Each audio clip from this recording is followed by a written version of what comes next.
podcast. Bienvenue dans Signe. Je m'appelle Sylvie et il y a quelques années, ma vie a pris un virage que je n'aurais jamais imaginé. Un événement bouleversant qui m'a poussée à poser des questions que je n'aurais jamais osé formuler avant. Vous savez, ces grandes questions que l'on repousse toujours un peu parce qu'elles nous paraissent trop vastes, trop floues ou peut-être trop effrayantes. Mais parfois, la vie nous force à y faire face. C'est ce qui m'est arrivé. Ce moment a été comme une porte qui s'est entrebâillée, laissant entrevoir un univers que je n'avais jamais envisagé, celui de la médiumnité. Qu'est-ce que c'est au juste ? Est-ce que cela existe vraiment ou est-ce que c'est simplement une question de croyance ? Et surtout, pourquoi ce sujet intrigue-t-il autant ? Fascine-t-il certains ? Fait-il peur à d'autres ? Ce podcast est une aventure personnelle, mais c'est aussi un espace pour partager des histoires, des rencontres, des réflexions qui, je l'espère, résonneront en vous. Ici, pas de certitude imposée, juste une invitation à écouter, à ressentir et à questionner avec bienveillance. Parce que l'on y croit ou non, que l'on comprenne tout ou pas du tout, il y a une chose qui nous relie tous, l'envie de mieux comprendre ce qui se joue autour de nous, en nous et peut-être au-delà. Alors installez-vous confortablement, ouvrez votre esprit et laissez-vous porter. Le voyage commence maintenant.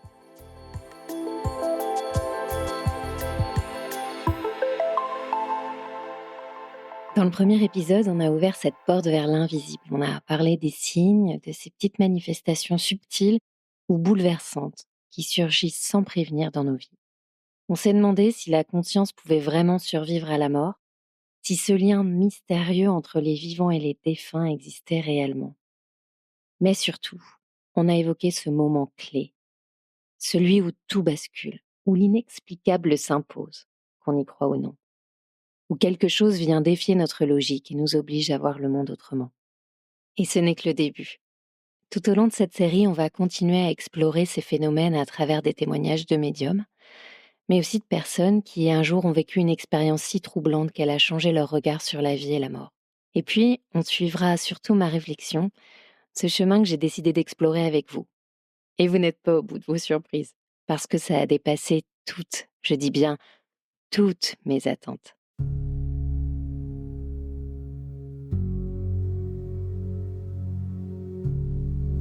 Aujourd'hui, on va s'attaquer à un mystère fascinant, celui des enfants médiums, ou des enfants tout court finalement. Je fais le choix de vous parler des enfants dès maintenant parce que, pour moi, ce sont les êtres les plus honnêtes et sensibles qui nous entourent. Ils ne mentent pas, ils ressentent. Qu'on les croit ou non, c'est un autre débat. Mais pourquoi auraient-ils cette facilité à percevoir l'invisible ? Est-ce qu'ils voient quelque chose que nous avons avec le temps appris à ne plus regarder ? Dans cet épisode, on va écouter leurs histoires, des récits surprenants, parfois troublants, qui bousculent nos certitudes et qui nous rappellent que peut-être nous ne sommes jamais vraiment seuls.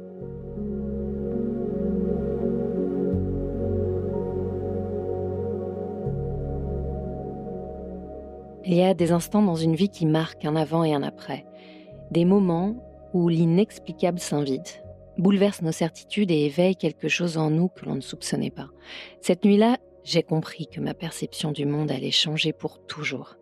J'ai compris que l'invisible n'était pas juste une idée abstraite, mais une réalité à laquelle certains ont accès plus naturellement que d'autres. Et si les enfants étaient ces passerelles entre deux mondes, s'ils voyaient, entendaient, ressentaient ce que nous, adultes, nous avons appris à ignorer ou à taire, si cette capacité à voir l'invisible s'arrêtait à partir d'un certain âge. Autant de questions qui font partie des on dit que. En toute honnêteté, on croit rarement ces enfants, on pense qu'ils ont une imagination débordante. Mais au fond, quand on y pense, ils n'ont pourtant aucune raison de nous mentir. La question ne serait-elle pas plutôt, sommes-nous vraiment prêts à les écouter ?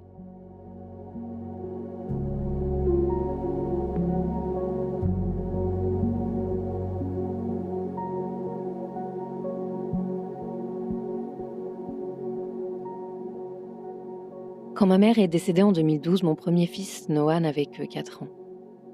Comment expliquer l'inexplicable à un enfant ? Comment poser des mots sur ce qui me semblait inacceptable ? Comment lui raconter ce moment irréel de bascule dans ma vie ? Je repoussais le moment de lui annoncer la nouvelle, peut-être parce qu'en le disant à voix haute, c'était comme rendre l'irréversible possible. Et cette nuit-là, il s'est passé quelque chose d'étrange, quelque chose que je n'ai jamais pu expliquer. Mon premier garçon a toujours été un enfant éveillé, curieux, et surtout un enfant qui ne dormait jamais seul à mon grand désespoir de mère au bout du rouleau. Chaque nuit, c'était une lutte, des réveils incessants, une angoisse nocturne qui l'empêchait de trouver le sommeil sereinement. Mais cette nuit-là, cette nuit où ma mère est décédée, il a dormi. Alléluia. Toute la nuit, d'un sommeil paisible, profond, sans m'appeler, sans bouger. Et puis moi aussi j'ai dormi malgré ma peine. Au matin, surprise et soulagée, je l'ai réveillé doucement. Je l'ai félicité d'avoir dormi seul pour la toute première fois. Et là, il m'a regardé avec cette innocence désarmante et m'a dit d'une voix tranquille: Mais tu sais, maman, j'ai dormi dans mon lit parce que mamie était avec moi. Elle m'a caressé le bras toute la nuit. Mon sang s'est glacé. Il ne savait pas encore que sa grand-mère était partie. Il comprenait même pas la notion de décès. Et pourtant, il venait de me décrire ce que moi, dans mon cœur, j'avais espéré plus que tout, que ma mère soit encore là, d'une manière ou d'une autre. Et c'est précisément là que tout a basculé. Ce jour-là, une porte s'est ouverte dans mon esprit. Un chemin que je n'aurais jamais imaginé commencer à explorer.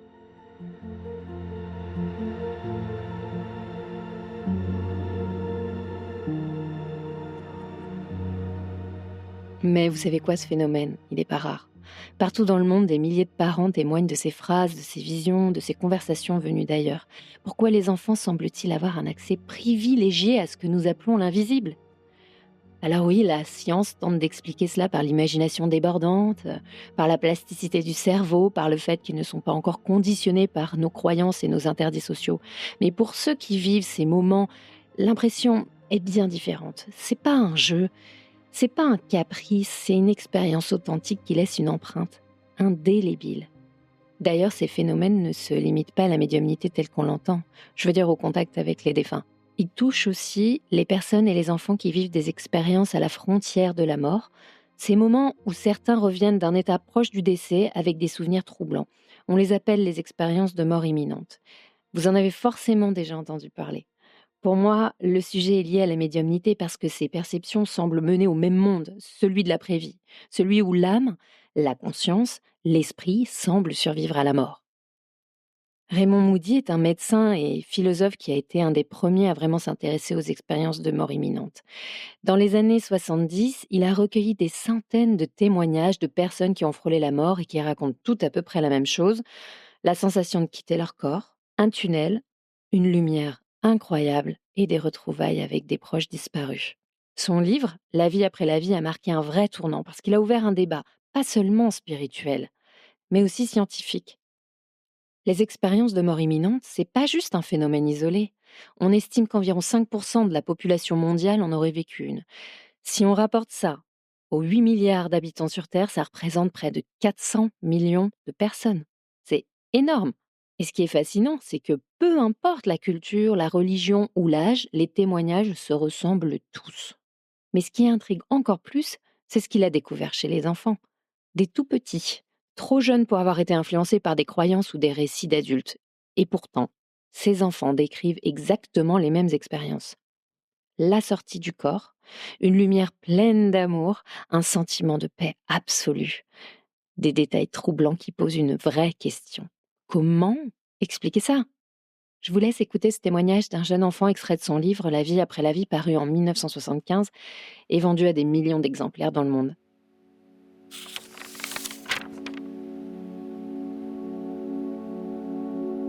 Je me souviens que j'étais à l'hôpital, très malade. Je me suis sentie partir, comme si je sortais de mon corps. J'ai vu les médecins s'agiter autour de moi, et pourtant, je n'avais pas peur. Ensuite, une lumière très belle est apparue.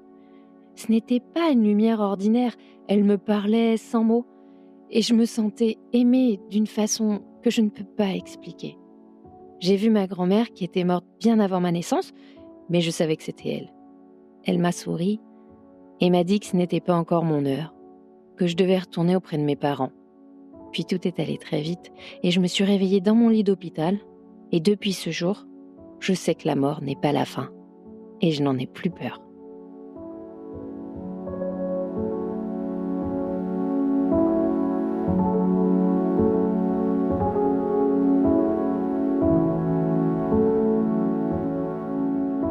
qui est frappant dans ces récits, c'est leur cohérence.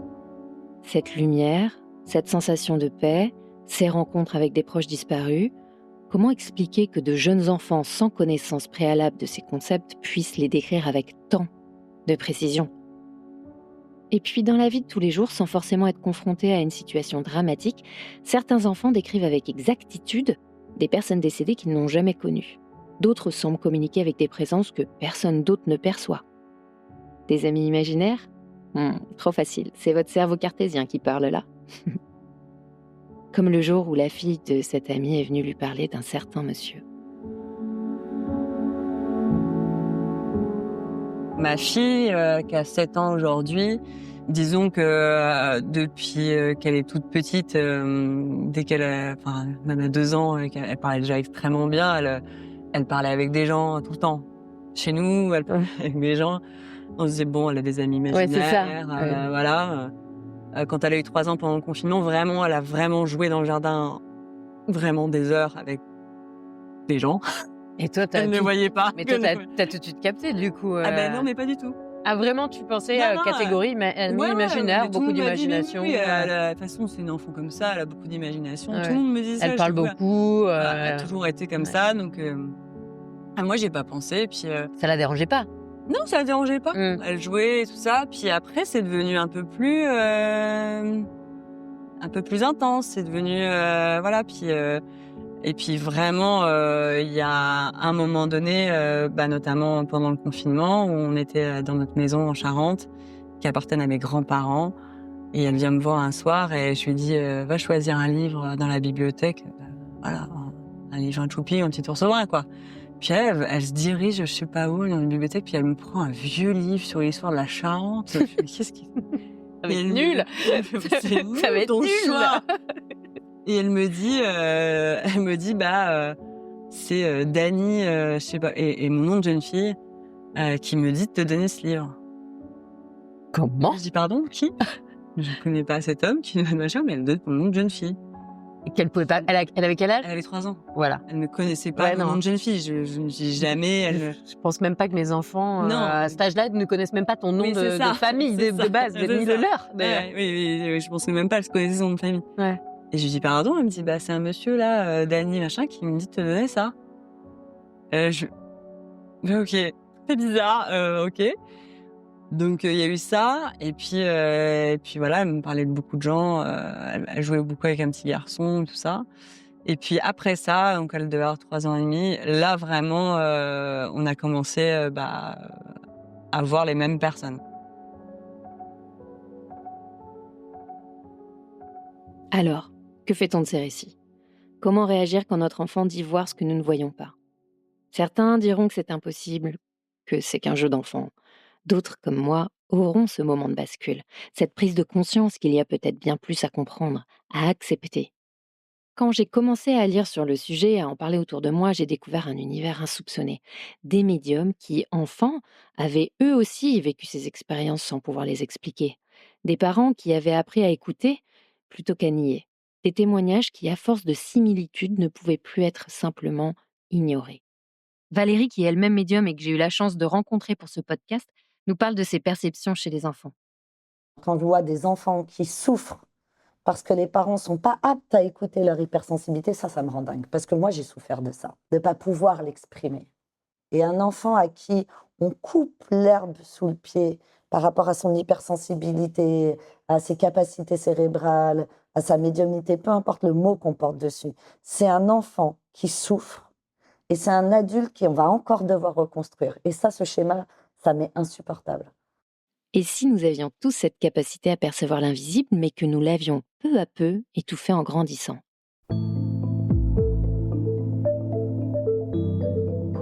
Ces histoires, elles comptent parce qu'elles nous rappellent qu'il y a encore tant à explorer, parce qu'elles nous questionnent sur ce que nous savons vraiment du monde qui nous entoure. Les enfants sont-ils médiums ou simplement plus réceptifs à une réalité que nous refusons de voir une fois devenus adultes ? Ce qui est certain, c'est qu'ils portent en eux une vérité brute, sans filtre, et peut-être que nous devrions apprendre à les écouter un peu plus.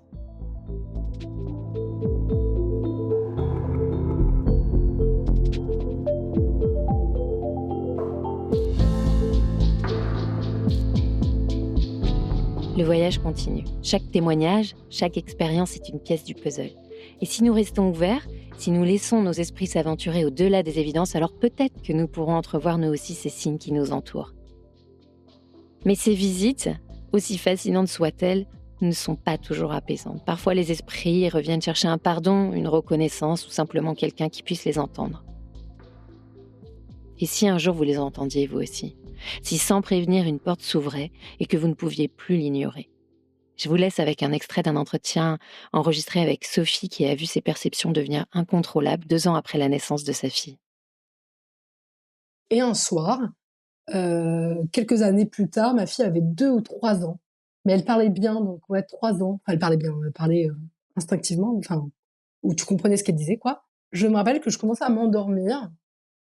Et là, soudain, devant moi, je vois vraiment, mais vraiment de façon très distincte, et je me pince pour être sûre que je ne rêve pas, un mec mort, donc vraiment mort avec du sang, enfin vraiment, dans leur état de mort. Et il faut savoir que ça m'est déjà arrivé après, je les vois toujours dans leur état de mort. Donc je peux dater un peu d'où ils viennent. Et donc ce mec-là me dit « Je m'excuse, je veux que vous me pardonniez. » Et moi, alors donc je me pince, mon mec dort, tu vois, je suis « Waouh !» Et donc moi, je commence à me dire « Ok. » Et je lui dis D'accord, mais je peux rien faire pour vous, vous pouvez aller vers la lumière, moi je suis juste un canal. » Donc tu vois, je m'étais déjà renseignée, donc je savais ce qu'il fallait répondre. T'as fait le flip quand même un peu. Non, ouais, un peu, ouais, tu vois, t'es là, waouh, je peux rien faire pour vous. Et lui dit si. Et d'un coup, quand il me parle, je vois ce qui s'est passé, je vois ce qu'il a fait pour demander pardon. Je ne décrirai pas là parce que c'est vraiment pas joli. Oui, mais si. Mais en fait, globalement, il avait tué quelqu'un, une dame, probablement sa femme ou pas, mais en tout cas une femme, plutôt violemment. Et donc, le sang qu'il avait sur lui, c'était son sang à elle. Et il demandait pardon pour cette faute, en fait. Pardon. Et on était et tu datais un peu, lui, tu dis, t'arrivais à dater, donc tu voyais comment il était habillé, tout ça. Ouais, lui, c'était très contemporain. C'était pas, voilà. C'était pas, voilà. Et je me rappelle, je leur dis, mais je ne peux rien. Et il était insistant. Et d'un coup, il n'est plus là. Donc je me dis, cool. Naïvement, il est parti. Et soudain, j'entends ma fille hurler. Non, pars. Et donc, genre, je me mets dans la chambre. Elle dort. Et elle est en train de se débattre. Et je sens qu'en fait, elle est pas toute seule. Donc là, je commence à te dire, tu pars dans la chambre et t'es là, non, mais en fait, elle peut rien faire pour vous, elle est trop petite. Et je le revois, le mec revient, quoi, et me dit, non, elle va m'aider. Et donc, ma fille qui dort, heureusement, dit non, pars. À quel âge, là, monsieur. Donc, elle a 3 ans. À 3 ans, ouais. Mais elle n'a pas de filtre, tu vois, c'est un enfant, donc elle est capable. Mais elle dort, heureusement, parce qu'elle n'a pas de souvenir. Là, je recommence à dire la même chose, mais de façon vraiment plus, où je me concentre et je visualise la lumière. Je lui dis, en fait, on ne peut rien faire, je ne peux pas vous pardonner, mais vous pouvez aller vers la lumière. Je ne peux rien, je suis juste un canal, je ne suis personne pour vous absoudre de votre faute, quoi. Mais aller vers la lumière, ça va aller, en fait. Bon, ça a duré, je sais pas, 15 minutes, et il est parti. Et après, tu te demandes le lendemain. Tu, quand même, te demandes si t'as pas rêvé. Et juste, mon mec me dit, mais qu'est-ce que t'as été faire dans la chambre? Tu vois, lui, il a perçu des mouvements, mais voilà. Rien capté. Et ça m'est arrivé plusieurs fois. En fait, il venait te demander pardon, quoi, en fait, le gars, pour avoir une sorte de... Voilà, pour passer à autre chose.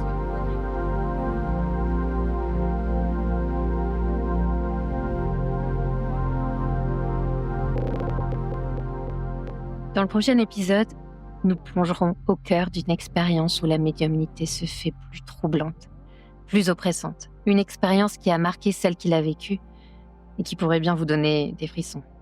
Restez à l'écoute. Et surtout, soyez attentifs aux signes. Ils sont partout autour de vous.